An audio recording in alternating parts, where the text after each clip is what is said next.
Hi friends, ಇವತ್ತಿನ ಒಂದು ವಿಡಿಯೋದಲ್ಲಿ ಡೈವರ್ಜೆನ್ಸ್ ಮತ್ತು ಡೊಮಿನಿಯನ್ ಬ್ರೇಕ್ನ ಯಾವ ರೀತಿ ಯೂಸ್ ಮಾಡಬೇಕು ಅನ್ನೋದನ್ನು ಈ ಒಂದು ವಿಡಿಯೋದಲ್ಲಿ ತಿಳಿಸ್ಕೊಡ್ತಾ ಇದ್ದೀನಿ.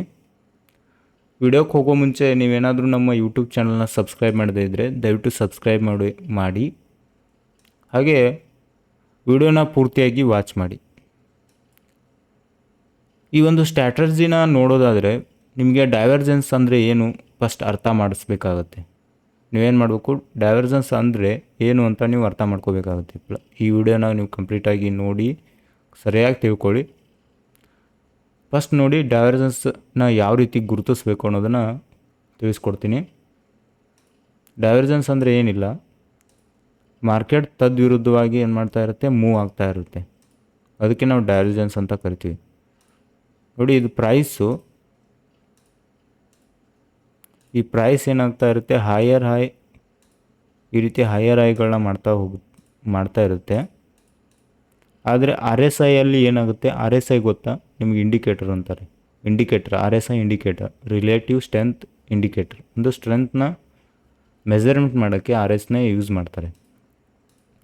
ಆರ್ ಎಸ್ ಐ ಏನು ಮಾಡುತ್ತೆ, ಇದರ ವಿರುದ್ಧ ಓಡ್ತಾ ಇರುತ್ತೆ. ಈ ರೀತಿ ಇದು ಲೋವರ್ ಲೋ ಮಾಡ್ತಾ ಬರ್ತಾ ಇರುತ್ತೆ.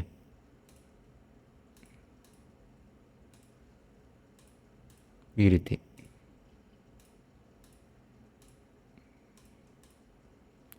ಏನು ಮಾಡ್ತಾ ಇರುತ್ತೆ, ಲೋವರ್ ಲೋಡ್ಗಳನ್ನ ಆರ್ ಎಸ್ ಐ ಮಾಡ್ತಾ ಬರುತ್ತೆ. ಪ್ರೈಸ್ ಹೈಯರ್ ಐನ ಮಾಡ್ತಾ ಇರುತ್ತೆ. ಇದಕ್ಕೆ ನಾವು ಡೈವರ್ಜೆನ್ಸ್ ಅಂತೀವಿ. ಸೊ ಇದೇ ಸೇಮು ಡೌನ್ ಟ್ರೆಂಡಲ್ಲಿ ಕೂಡ. ಮಾರ್ಕೆಟು ಡೌನ್ ಟ್ರೆಂಡಲ್ಲಿ ಲೋವರ್ ಲೋ ಮಾಡ್ತಾ ಇರುತ್ತೆ. ಈ ರೀತಿ ಒಂದು breakup market structure, lower low breakup market ಸ್ಟ್ರಕ್ಚರ್ನ ಕೊಡ್ತಾ ಇರುತ್ತೆ. ಬಟ್ ಆರ್ ಎಸ್ ಐ ಏನು ಮಾಡ್ತಾ ಇರುತ್ತೆ, ಹೈಯರ್ ಐನ ಮಾಡ್ತಾ ಇರುತ್ತೆ. ಈ ರೀತಿ ಒಂದು ಹೈಯರ್ ಐಗಳನ್ನ ಫಾರ್ಮ್ ಮಾಡ್ತಾ ಇರುತ್ತೆ. ಬಟ್ ಈ ಡೈವರ್ಜೆನ್ಸ್ನ ಯಾವ ರೀತಿ ಯೂಸ್ ಮಾಡಬೇಕು ಅನ್ನೋದನ್ನು ನಿಮಗೆ ಗೊತ್ತಿರಬೇಕು. ಯಾಕಂದರೆ ನೀವೇನಾದರೂ ಡೈರೆಕ್ಟಾಗಿ ಇಲ್ಲಿ ಸೆಲ್ ಮಾಡಿದರೆ, ಏನಾದರೂ ಡೈವರ್ಜೆನ್ಸ್ ಅಂತ ಇಲ್ಲಿ ಸೆಲ್ ಮಾಡಿದರೆ ಮಾರ್ಕೆಟ್ ಏನು ಮಾಡುತ್ತೆ, ಸಡನ್ನಾಗಿ ನಿಮ್ಮನ್ನು ಸ್ಟಾಪ್ ಔಟ್ ಮಾಡುತ್ತೆ. ಅಂದರೆ ನಿಮ್ಮ ಸ್ಟಾಪ್ ಲಾಸ್ಗಳನ್ನ ಹಂಟ್ ಮಾಡಿ ಮತ್ತೆ ಮೇಲೆ ಇರ್ತಾ ಇರುತ್ತೆ.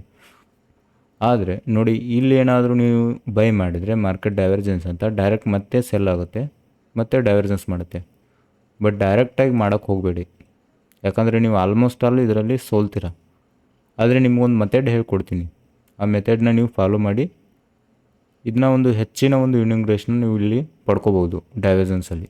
ಅದನ್ನು ಯಾವ ರೀತಿ ಅನ್ನೋದನ್ನು ತಿಳಿಸ್ಕೊಡ್ತೀನಿ ನೋಡಿ. ಫಸ್ಟ್ ಈ ಡೈವರ್ಜೆನ್ಸ್ ಅಂದರೆ ನಿಮಗೆ ಅರ್ಥ ಆಗಿದೆ ಅಂತ ತಿಳ್ಕೊಳ್ತೀನಿ. ಏನಿಲ್ಲ, ಪ್ರೈಸ್ ಹೈಯರ್ ಐ ಮಾಡ್ತಾ ಇರುತ್ತೆ, R S I lower low ಮಾಡ್ತಾ ಇರುತ್ತೆ. ಹಾಗೆ ಪ್ರೈಸ್ ಲೋವರ್ ಲೋ ಮಾಡ್ತಾ ಇರುತ್ತೆ ಈ ರೀತಿ ಒಂದು, ಹಾಗೆ ಆರ್ ಎಸ್ ಐ ಹೈಯರ್ ಐ ಮಾಡ್ತಾ ಇರುತ್ತೆ. ಇದಕ್ಕೆ ಡೈವರ್ಜೆನ್ಸ್ ಅಂತ ಕರಿತೀವಿ. ಇದನ್ನು ಚಾರ್ಟಲ್ಲಿ ನೋಡೋದಾದರೆ ನೋಡಿ, ಸೊ ಚಾರ್ಟಲ್ಲಿ ನೀವೇನು ಮಾಡಿ, ಆರ್ ಎಸ್ ಐ ಕೂಡ ಹಾಕೋಬೋದು, ಅಥವಾ ಅವೇ ಸಮ್ ಆಸಿಲೇಟರ್ ಅಂತ ಇನ್ನೊಂದು ಇಂಡಿಕೇಟರ್ ಬರುತ್ತೆ. ಈ ಅವೇ ಸಮ್ ಆಸಿಲೇಟರ್ನ ಕೂಡ ಹಾಕೊಂಡು ನೀವು ಡೈವರ್ಜೆನ್ಸ್ನ ಚೆಕ್ ಮಾಡ್ಕೋಬೋದು, ಅಥವಾ ನೀವು ಆರ್ ಎಸ್ ಐ ಕೂಡ ಯೂಸ್ ಮಾಡ್ಕೋಬೋದು, ಅದೇನಿಲ್ಲ. ಸೊ ಆರ್ ಎಸ್ ಐ ಹಾಕಬೇಕಾದ್ರೆ ನೋಡಿ, ನಾನು ಹೆಚ್ಚಾಗಿ ಏನು ಮಾಡ್ತೀನಿ, ಆರ್ ಎಸ್ ಐನ ಯೂಸ್ ಮಾಡಲ್ಲ, ಅವೇ ಸಮ್ನ ಯೂಸ್ ಮಾಡ್ತೀನಿ. ಸೊ ಆರ್ ಎಸ್ ಐ ಕೂಡ ಇರುತ್ತೆ, ಏನಿಲ್ಲ, ಆರ್ ಎಸ್ ಐ ಅಂತ ಟೈಪ್ ಮಾಡಿದರೆ ಅದು ಬರುತ್ತೆ. ಇಲ್ಲಿ ನೋಡಿ, ರಿಲೇಟಿವ್ ಸ್ಟ್ರೆಂತ್ ಇಂಡೆಕ್ಸ್ ಅಂತ ಐತೆ. ಸೊ ಸೇಮ್ ಮಾರ್ಕೆಟ್ ಇದು ಕೂಡ ಇದನ್ನೇ ಫಾಲೋ ಮಾಡ್ತಾ ಇರುತ್ತೆ. ಈ R S I awesome oscillator ಕೂಡ ಏನು ಡಿಫ್ರೆಂಟ್ ಏನಿಲ್ಲ. ಸೊ ಅವೇ ಸಮ್ ಆಸಿಲೇಟರ್ನ ನೀವು ಯೂಸ್ ಮಾಡ್ಕೊಳ್ಳಿ. ಆರ್ ಎಸ್ ಐ ಏನು ಯೂಸ್ ಮಾಡ್ಬೇಕಂತೇನಿಲ್ಲ, ಅವೇ ಸಮ್ ಆಸಿಲೇಟ್ರ್ ಏನು ಒಂದು ಈ ಇಂಡಿಕೇಟರ್ ಇದೆಯಾ ಇದನ್ನ ಯೂಸ್ ಮಾಡ್ಕೊಳ್ಳಿ. ನೋಡಿ, ಇಲ್ಲಿ ನೀವು ಎಕ್ಸಾಂಪಲ್ ನೋಡ್ಬೋದು, ಮಾರ್ಕೆಟ್ ಏನು ಮಾಡ್ತಾಯಿತ್ತು, ಈ ರೀತಿ ಒಂದು ಲೋವರ್ ಲೋನ ಫಾರ್ಮ್ ಮಾಡ್ತಾ ಬರ್ತಾಯಿದೆ ಮಾರ್ಕೆಟು.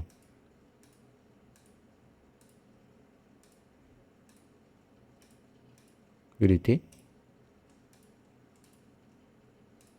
ಇಲ್ಲಿ ನೋಡ್ಬೋದು, ಈ ರೀತಿ ಒಂದು ಲೋವರ್ ಲೋನ ಫಾರ್ಮ್ ಮಾಡ್ತಾಯಿದೆ. ಬಟ್ ನೀವು ಇಲ್ಲಿ ನೋಡಿ, ಡೈವರ್ಜೆನ್ಸ್ ನೋಡಿ, ಇದು ಹೈಯರ್ ಐನ ಫಾರ್ಮ್ ಮಾಡ್ತಾ ಬರ್ತಾಯಿದೆ. ನೋಡಿ, ಇಲ್ಲಿರುವಂಥ ಪ್ರೈಸು ಇಲ್ಲಿ ಇದು ಕೆಳಗಡೆ ಇದನ್ನು ಬ್ರೇಕ್ ಮಾಡ್ತು, ಬಟ್ ಇದು ಮೇಲೆ ಹೋಯಿತು. ನೆಕ್ಸ್ಟ್ ಇದನ್ನು, ಈ ಒಂದು ಸ್ಟ್ರಕ್ಚರ್ನ ಇದು ಬ್ರೇಕ್ ಮಾಡ್ತು, ನೆಕ್ಸ್ಟ್ ಇದಕ್ಕಿಂತ ಇದು ಮೇಲೆ ಹೋಯಿತು, ನೆಕ್ಸ್ಟ್ ಇದಕ್ಕಿಂತ ಇದು ಕೆಳಗಡೆ ಬಂತು, ಇದಕ್ಕಿಂತ ಇದು ಮೇಲೆ ಹೋಯಿತು. ಸೊ ಇದಕ್ಕೆ ನಾವೇನಂತೀವಿ, ಡೈವರ್ಜೆನ್ಸ್ ಅಂತ ಕರಿತೀವಿ. ನೀವು ಕ್ಲಿಯರಾಗಿ ನೋಡಬೇಕಾದ್ರೆ ಲೈನ್ ಚಾರ್ಟ್ನ ಯೂಸ್ ಮಾಡಿ. ನೋಡಿ, ಮಾರ್ಕೆಟ್ ಈ ರೀತಿ ಒಂದು ಕೆಳಗಡೆ ಬರ್ತಾಯಿದೆ, ಇದು ಮೇಲ್ಗಡೆ ಹೋಗ್ತಾ ಇದೆ. ಇದಕ್ಕೆ ನಾವು ಡೈವರ್ಜೆನ್ಸ್ ಅಂತ ಕರಿತೀವಿ. ಸೊ ನೀವೇನಾದರೂ ಡೈರೆಕ್ಟಾಗಿ ಡೈವರ್ಜೆನ್ಸ್ ಅಂತ ಇಲ್ಲೇನಾದರೂ ಬೈ ಮಾಡೋಕ್ಕೆ ಹೋದರೆ, ಇಲ್ಲಿ ಬೈ ಮಾಡಿದ್ರೆ ನೋಡಿ ನೆಕ್ಸ್ಟ್ ನಿಮ್ಮನ್ನು ಸ್ಟಾಪ್ ಲಾಸ್ನ ಹಂಟ್ ಮಾಡುತ್ತೆ. ನೆಕ್ಸ್ಟ್ ಇಲ್ಲಿ ಬೈ ಮಾಡಿದ್ರೆ ಓಕೆ, ಕರೆಕ್ಟಾಗಿ ಮಾರ್ಕೆಟ್ ಏನಾಯಿತು, ಮೂವ್ ಆಯಿತು. ಸೊ ಇದನ್ನು ಯಾವ ರೀತಿ ನೀವು ಯೂಸ್ ಮಾಡ್ಕೋದು ಅಂತ ಹೇಳ್ಕೊಡ್ತೀನಿ ನೋಡಿ. ಸೊ ಈ ರೀತಿ ಒಂದು ಡೈವರ್ಜೆನ್ಸ್ ಆದಾಗ ನೀವೇನು ಮಾಡಬೇಕು, ಓಕೆ, ಈ ಡೊಮಿನಿಯನ್ ಬ್ರೇಕ್ ಅಂತ ಹೇಳಿದ್ನೆಲ್ಲ ಈ ಒಂದು ವಿಡಿಯೋದಲ್ಲಿ ನೋಡೋದು ಬೇಡ, ಅದನ್ನ ಇನ್ನೊಂದು ವಿಡಿಯೋದಲ್ಲಿ ತಿಳಿಸ್ಕೊಡ್ತೀನಿ. ಸೊ ಇದನ್ನು ಯಾವ ರೀತಿ ಯೂಸ್ ಮಾಡ್ಕೋದಂತ ಸಿಂಪಲ್ಲಾಗಿ ಹೇಳ್ಕೊಡ್ತೀನಿ. ಆರಾಮಾಗಿ ನೀವು ಆಟ ಆಡ್ಬೋದು. ಇದೇನು ಲೋ ಅಂದರೆ ಪ್ರೀವಿಯಸ್ ಲೋ, ಹೈಯರ್ ಲೋ ಏನಿರುತ್ತಲ್ಲ, ಇಲ್ಲಿ ನೋಡಿ, ಇಲ್ಲಿ ಲೋವರ್ ಹೈ ಏನಿದೆಯಲ್ಲ ಇದನ್ನು ಮಾರ್ಕ್ ಮಾಡಿ. ಸೊ ಮಾರ್ಕೆಟ್ ಯಾವಾಗ ಇದನ್ನು ಬ್ರೇಕ್ ಮಾಡುತ್ತೋ ಆವಾಗ ನೀವು ಏನು ಮಾಡ್ಬೋದು, ಇಲ್ಲಿ ಎಂಟ್ರಿನ ಪಡ್ಕೋಬೋದು. ಇಲ್ಲಿ ನೋಡಿ, ಯಾವಾಗ ಇದನ್ನು ಬ್ರೇಕ್ ಮಾಡುತ್ತೋ ಇದನ್ನು ಎಂಟ್ರಿ ಪಡ್ಕೋಬೋದು. ಬ್ರೇಕಪ್ ಅಂದರೆ ಬ್ರೇಕ್ ಆದ ತಕ್ಷಣ ಇಲ್ಲಿ ನೋಡಿ support become resistance become support ಅಂತ ನೀವು ಇಲ್ಲಿ ಬೈ ಮಾಡಿ ನೀವು ಟ್ರೇಡ್ನ ಎಕ್ಸಿಕ್ಯೂಟ್ ಮಾಡ್ಬೋದು.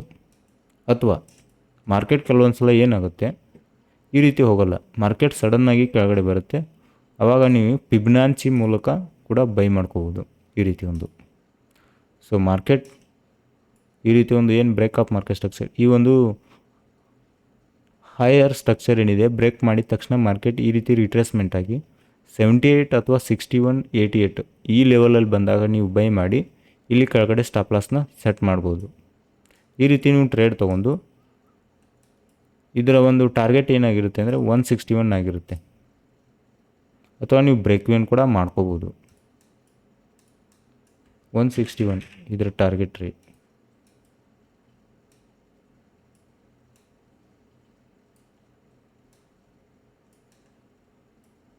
ಓಕೆ, 161 ಇದರ ಒಂದು ಟಾರ್ಗೆಟ್ ಆಗಿರುತ್ತೆ. ಈ ರೀತಿ ನೀವೇನು ಮಾಡ್ಬೋದು, ಇದನ್ನು ಯೂಸ್ ಮಾಡ್ಕೋಬಹುದು. ನೋಡಿ, ಇಲ್ಲೊಂದು ಡೈವರ್ಜೆನ್ಸ್ ಆಗಿದೆ ಮಾರ್ಕೆಟ್. ನೋಡಿ, ಇದು ಲೋವರ್ ಲೋ, ಇಲ್ಲಿ ನೋಡಿ ಲೋವರ್ ಲೋನ ಪಾರ್ ಮಾಡ್ತಾ ಬರ್ತಾ ಇದೆ ಮಾರ್ಕೆಟು. ಓಕೆ, ಲೋವರ್ ಲೋನ ಪಾರ್ ಮಾಡಿದ ತಕ್ಷಣ ಇದೊಂದು ಸ್ಟ್ರಕ್ಚರ್ನ ಬ್ರೇಕ್ ಮಾಡ್ತು. ಈ ಒಂದು ಹೈಟ್ ಅಂದರೆ ಹೈ ಸ್ಟ್ರಕ್ಚರ್ನ ಬ್ರೇಕ್ ಮಾಡಿ ಮತ್ತೆ ಮಾರ್ಕೆಟ್ ಏನು ಮಾಡ್ತು, ಇದೇ ಒಂದು ನೋಡಿ ಇದು ರೆಸಿಸ್ಟೆನ್ಸ್ ಬಿಕಮ್ ಸಪೋರ್ಟ್ ಅಂತ ಬೈ ಮಾಡಿದರೆ ನಿಮಗೆ ಈ ರೀತಿ ಒಂದು ಪ್ರಾಫಿಟ್ ಸಿಗುತ್ತೆ. ಇಷ್ಟು. ನೆಕ್ಸ್ಟ್ ನೋಡಿ, ನಿಮಗೆ ಹಲವಾರು ಉದಾಹರಣೆ ತೋರಿಸ್ತೀನಿ. ಕೆಲವೊಂದು ಸಲ ಫೇಲ್ ಆಗುತ್ತೆ, ಬಟ್ ಆಲ್ಮೋಸ್ಟ್ ಆಲ್ ನೀವೇನು ಮಾಡ್ತೀರಾ, ಇದರಲ್ಲಿ ವಿನ್ನಿಂಗ್ ರೇಷಿಯೋ ಜಾಸ್ತಿ ಇದೆ ಮಾರ್ಕೆಟಲ್ಲಿ.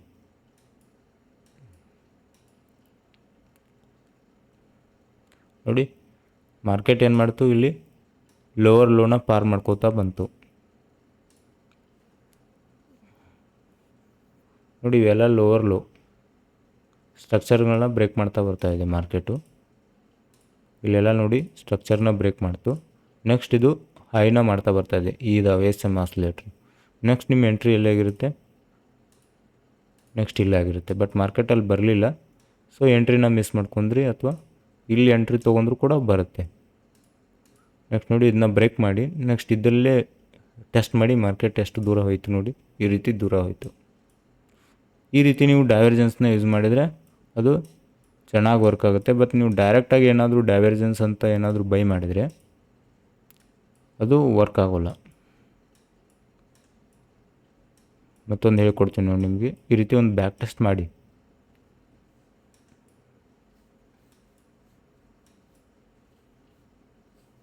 ಇಲ್ಲಿ ನೋಡಿ, ಮಾರ್ಕೆಟ್ ಏನು ಮಾಡ್ತಾಯಿದೆ, ಹೈಯರ್ ಹೈ ಇದೊಂದು ಮೇಲೆ ಹೋಗ್ತಾಯಿದೆ. ಬಟ್ ಇದು ನಿಫ್ಟಿಯಲ್ಲಿ ನೋಡಿ ಈ ಒಂದು ಸ್ಟ್ರಕ್ಚರ್ನ ಬ್ರೇಕ್ ಮಾಡ್ತಾಯಿಲ್ಲ. ಸೊ ಅವಾಗ ಇದು ವ್ಯಾಲಿಡ್ ಏನಾಗಿಲ್ಲ, ವ್ಯಾಲಿಡ್ ಡೈವರ್ಜೆನ್ಸ್ ಅಲ್ಲ. ಸೊ ಇದನ್ನು ಕರೆಕ್ಟಾಗಿ ಗುರುಸ್ಕೊಳ್ಳಿ. ಯಾವಾಗ ಇದು ರೀತಿ ಮೇಲೆ ಹೋಗುತ್ತೆ, ಇದನ್ನು ಮಸ್ಟ್ ಬಿ ಅಂದರೆ ಬ್ರೇಕ್ ಮಾಡ್ತಾ ಹೋಗ್ತಾ ಇರಬೇಕು. ಆವಾಗ ಇದು ಕರೆಕ್ಟಾಗಿ ಡೈವರ್ಜೆನ್ಸ್ ಆಗ್ತಾ ಇರುತ್ತೆ. ಸೊ ಮಾರ್ಕೆಟ್ ನೋಡಿ ಮೇಲೆ ಹೋಯಿತು, ಬಟ್ ಈ ಸ್ಟ್ರಕ್ಚರ್ ಬ್ರೇಕ್ ಆಗಲಿಲ್ಲ, ಈ ಒಂದು ಲೋ, ಇದನ್ನು ನಾವು ಡೈವರ್ಜೆನ್ಸ್ ಅಂತ ಕರೆಯೋದಿಲ್ಲ. ಓಕೆ, ಹಾಂ, ಇಲ್ಲಿದೆ ನೋಡಿ.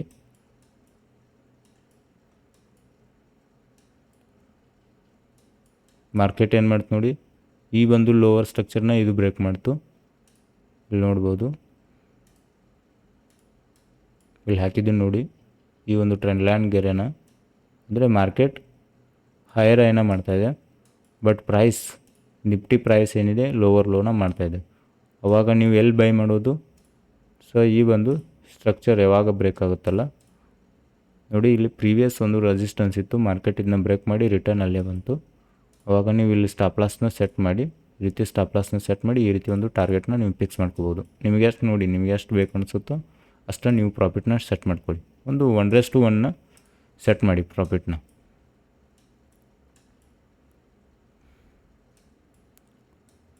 ಹಾಗೆ ಕೆಲವೊಂದಿಷ್ಟು ನಾನು ತೋರಿಸ್ತೀನಿ ನಿಮಗೆ. ಇಲ್ಲಿ ನೋಡಿ, ಮಾರ್ಕೆಟ್ ಹೈಯರ್ ಐ ಮಾಡ್ತಾಯಿದೆ, ಅಂದರೆ ಪ್ರೈಸ್ ಹೈಯರ್ ಐ. ಹಾಗೆ ಅವೇಸಮ್ ಆಸಿಲೇಟ್ರ್ ಏನು ಮಾಡ್ತಾಯಿದೆ? ಲೋವರ್ ಲೋನ ಮಾಡ್ತಾಯಿದೆ. ನೀವು ನೆಕ್ಸ್ಟ್ ನೋಡಿ, ಈ ಒಂದು ಪ್ರೀವಿಯಸ್ ಸಪೋರ್ಟ್ ಏನಿದೆಯಲ್ಲ ಬ್ರೇಕ್ ಆಯಿತು. ಬ್ರೇಕ್ ಆದ ತಕ್ಷಣ ಮಾರ್ಕೆಟು ಮತ್ತೆ ಇದನ್ನೇ ಟೆಸ್ಟ್ ಮಾಡಿ ಎಷ್ಟು ಇಳೀತು ನೋಡಿ, ಅಥವಾ ಇಲ್ಲಿ ಕೂಡ ಬೈ ಮಾಡಿದರೆ ನೋಡಿ, ಇದು ಬ್ರೇಕ್ ಆದ ತಕ್ಷಣ ಇದೊಂದು ಸಪೋರ್ಟು. ಹಾಗೆ ನೀವು ಟೆಸ್ಟ್ ಮಾಡಿದ ತಕ್ಷಣ ಇಲ್ಲಿ ಮೇಲೆ ಸ್ಟಾಪ್ ಲಾಸ್ ಇಟ್ಟರು ಕೂಡ ನೋಡಿ, ನಿಮಗೊಂದು 50 ಪಿಪ್, ಒಂದು 43 ಪಿಪ್ಪು, 43 ಪಾಯಿಂಟ್ ನಿಮಗೆ ಲಾಭ ಆಗ್ತಿತ್ತು.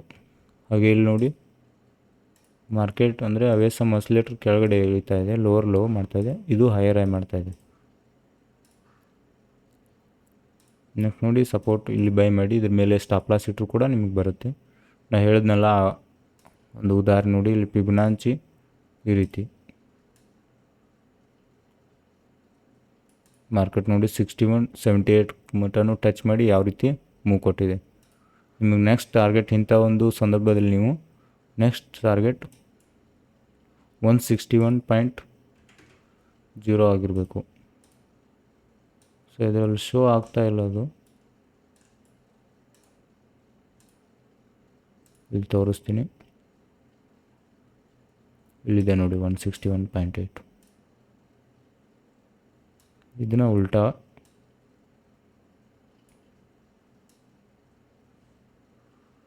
ನೋಡಿ, ಮಾರ್ಕೆಟ್ ಎಕ್ಸಾಕ್ಟಾಗಿ 78 ಬಡಿದು 161ನ ಟಾರ್ಗೆಟ್ನ ಹಿಟ್ ಮಾಡಿ ಯಾವ ರೀತಿ ಮೇಲೆ ಹೋಗಿದೆ. ಈ ರೀತಿ ನೀವು ಏನು ಮಾಡಬೇಕು? ಸೆಟ್ ಮಾಡಬೇಕಾಗುತ್ತೆ. ಈ ಒಂದು ಸ್ಟ್ರಾಟಜಿನ ನೀವು ಎಲ್ಲಿ ಬೇಕಾದರೂ ಯೂಸ್ ಮಾಡ್ಕೋಬೋದು. ಬ್ಯಾಂಕ್ ನಿಫ್ಟಿಯಲ್ಲಿ, ಸ್ಟಾಕಲ್ಲಿ, ಅಥವಾ ಫಾರೆಕ್ಸ್ ಮಾರ್ಕೆಟಲ್ಲಿ ಕೂಡ ಇದನ್ನ ಯೂಸ್ ಮಾಡ್ಕೋಬೋದು. ನೀವು ಡೈರೆಕ್ಟಾಗಿ ಏನಾದರೂ ಡೈವರ್ಜೆನ್ಸ್ ಅಂತ ತೊಗೊಳಕ್ಕೆ ಹೋದರೆ, ಈ ರೀತಿ ಯೂಸ್ ಮಾಡದೆ ಹೋದರೆ ಬ್ರೇಕಪ್ ಮಾರ್ಕೆಟ್ ಸ್ಟ್ರಕ್ಚರ್ನ, ಆವಾಗ ನೀವು ಮೋಸ್ಟ್ ಆಫ್ ದಿ ಟೈಮ್ ಏನು ಮಾಡ್ತೀರಾ? ನಿಮ್ಮ ಟ್ರೇಡ್ನ ಲಾಸ್ ಮಾಡ್ಕೊಳ್ತೀರಾ. ಇಲ್ಲಿ ನೋಡಿ,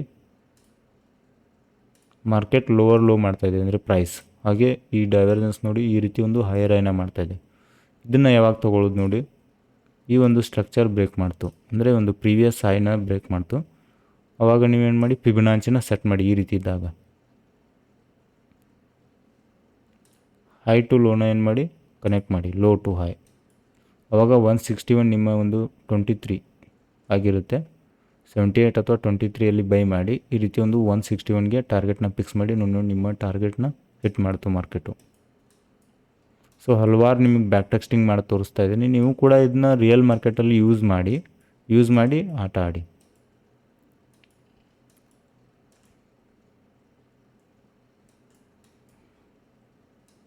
ಸೊ ಬ್ರೇಕ್ ಆಗೋವರೆಗೂ ಕಾಯಿರಿ. ಸೊ ಬ್ರೇಕ್ ಆದ ತಕ್ಷಣ ತೊಗೊಳ್ಳಿ. ಅದೇನಾದರೂ ಫೇಲ್ ಆದರೆ ನಿಮಗೆ ನೆಕ್ಸ್ಟ್ ಫಿಬೊನಾಚಿ ಎಂಟ್ರಿ ಇರುತ್ತೆ, ಸೊ ಅಲ್ಲಿ ನೀವು ತೊಗೋಬೋದು. ನೋಡಿ, ಅಂದರೆ ನಿಮಗೆ ಹಲವಾರು ಟ್ರೇಡ್ ಸಿಗುತ್ತೆ ಡೈವರ್ಜೆನ್ಸ್ ಮೆಥಡ್ನ ಯೂಸ್ ಮಾಡಿ ಆಡ್ತಾಯಿದ್ರೆ. ಈ ಕಡೆ ಯಾವ ಒಂದು ಡೈವರ್ಜೆನ್ಸ್ ಇಲ್ಲ.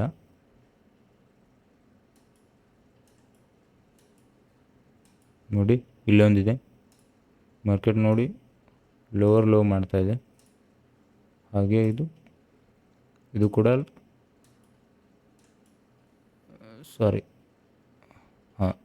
ಇಲ್ಲಿದೆ ನೋಡಿ,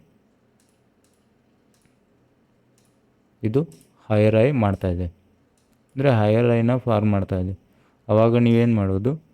ಸೊ ವೇಟ್ ಮಾಡಿ, ಪ್ರೀವಿಯಸ್ ಒಂದು ಏನು ಸಪೋರ್ಟ್ ಇರುತ್ತಲ್ಲ ಅದನ್ನ ಬ್ರೇಕ್ ಮಾಡಿದ ತಕ್ಷಣ ತೊಗೊಳ್ಳಿ, ಅಥವಾ ಈ ರೀತಿ ಒಂದು ಫಿಬೊನಾಚಿನ ಸೆಟ್ ಮಾಡಿ. ಸೊ ಈ ರೀತಿ 61ಗೆ ಬಂದಾಗ ಏನು ಮಾಡಿ? ಸೆಲ್ ಮಾಡಿ, ಸೆಲ್ ಆರ್ಡರ್ ಮಾಡಿ 161ಗೂ ಬಿಡ್ಬೋದು, ಅಥವಾ ಮಾರ್ಕೆಟ್ 161ನ ಇಲ್ಲಿ ಏನು ಮಾಡಿಲ್ಲ, ಟಚ್ ಮಾಡಿಲ್ಲ, ಡೈರೆಕ್ಟಾಗಿ ಮೇಲೆ ಹೋಗಿದೆ. ಸೊ ಇಷ್ಟು ನಿಮಗೆ ಪ್ರಾಫಿಟ್ ಆಗಿರುತ್ತೆ. ಅವಾಗ ಟ್ರಯಲ್ ಸ್ಟಾಪ್ ಕೂಡ ಕೊಡ್ಬೋದು. ಗೊತ್ತಾಗ್ತಿದೆ ಅಂತ ತಿಳ್ಕೊಂಡಿದ್ದೀನಿ ಯಾವ ರೀತಿ ಅಂತ. ಡೈವರ್ಜೆನ್ಸ್ ಅಂದರೆ ಇದೇ ರೀತಿ ನೀವು ಯೂಸ್ ಮಾಡ್ಕೋಬೇಕು. ಅಂದರೆ ಕೆಲವೊಂದು ಸಲ ಫೇಲ್ ಆಗುತ್ತೆ, but most of the time work ಆಗುತ್ತೆ. ಅಂದರೆ ಭಾಳಷ್ಟು ಸಲ ವರ್ಕ್ ಆಗುತ್ತೆ. ನೋಡಿ ಇಲ್ಲಿ ಲೋವರ್ ಲೋ ಪ್ರೈಸ್ ಏನು ಮಾಡ್ತಾಯಿದೆ, ಹೈಯರ್ ಹೈನ ಮಾಡ್ತಾಯಿದೆ ಕ್ರಿಯೇಟು. ಸೊ ಅವಾಗ ನಿಮ್ಮ ಎಂಟ್ರಿ ಏನಾಗಿರುತ್ತೆ, ಈ ಒಂದು ಸಪೋರ್ಟ್ ಬ್ರೇಕ್ ಆಗಿದ ತಕ್ಷಣ ತೊಗೋಬೇಕು. ಇಲ್ಲಿ ಏನಾದರೂ ನಿಮ್ಮ ಎಂಟ್ರಿ ಫೇಲ್ ಆದರೆ, ಸೊ ಅವಾಗ ಏನು ಮಾಡಿ, ಫಿಬೊನಾಚಿನ ಸೆಟ್ ಮಾಡಿ. ಈ ರೀತಿ ಒಂದು ಫಿಬೊನಾಚಿ. ಸೊ 23 ಈ ರೀತಿ ಮೇಲೆ ಬಂದಾಗ ನಿಮ್ಮ ಒಂದು ಟ್ರೇಡ್ನ ಸೆಲ್ ಮಾಡಿ 161ಗೆ ಸೆಟ್ ಮಾಡಿ. ನಾ ಹೇಳ್ತಾ ಇರೋದು 161 ನೀವು ಬೇಕಾದಷ್ಟು ಬಿಡ್ಬೋದು, ಅಥವಾ 1:1 ಕೂಡ ನೀವು ಆಟ ಆಡ್ಬೋದು. 1:1 ಅಂದರೆ ನೀವು ಭಾಳಷ್ಟು ಸಲ ಗೆಲ್ತೀರ. 161 ಕೆಲವೊಂದು ಸಲ ಹೋಗುತ್ತೆ, ಒಂದು 10ರಲ್ಲಿ 7 ಅಥವಾ ಒಂದು 6 ಹೋಗುತ್ತೆ, ಕೆಲವೊಂದು ಸಲ ಸೋಲುತ್ತೆ. ನೀವು 1:1 ಆದಾಗ ನೀವೇನು ಮಾಡಿ, ಬ್ರೇಕ್ ವಿನ್ನ ಸ್ಟಾಪ್ ಲಾಸ್ನ ಕೆಳಗಡೆ ಸರಿಸಿಡಿ. ಅಂದರೆ ಬ್ರೇಕ್ ವಿನ್ ಮಾಡಿ, ಟ್ರೇಲ್ ಸ್ಟಾಪ್ ಕೊಡಿರಿ. ಟ್ರೇಲ್ ಸ್ಟಾಪ್ ಕೊಟ್ಟಾಗ ನಿಮಗೆ ಏನಾದರೂ ಮಾರ್ಕೆಟ್ ಮೇಲೆ ತಿರ್ಗಾ ಹೋದರೆ ನಿಮಗೆ ಅಂದರೆ ಲಾಭದಲ್ಲೇ ನೀವು ಆರ್ಡರ್ನ ಕ್ಲೋಸ್ ಮಾಡೋಕ್ಕಾಗುತ್ತೆ. ಅದಕ್ಕೆ ಹೇಳ್ಕೊಡ್ತಾ ಇರೋದು.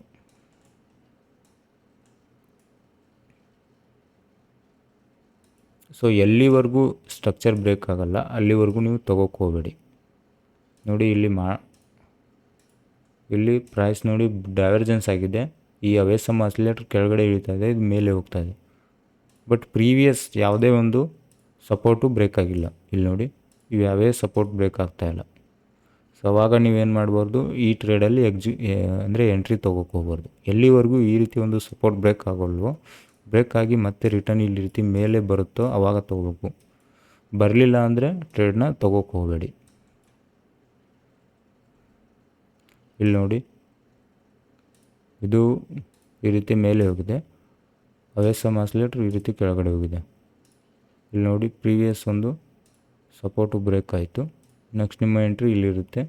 ಸೊ ಅವಾಗ ತೊಗೊಂಡು ಸ್ಟಾಪ್ ಲಾಸ್ನ ಇಲ್ಲಿಟ್ಟು ನೋಡಿ ನಿಮ್ಮ ಟಾರ್ಗೆಟ್ ಯಾವ ರೀತಿ ರೀಚ್ ಆಗುತ್ತೆ ಮಾರ್ಕೆಟಲ್ಲಿ.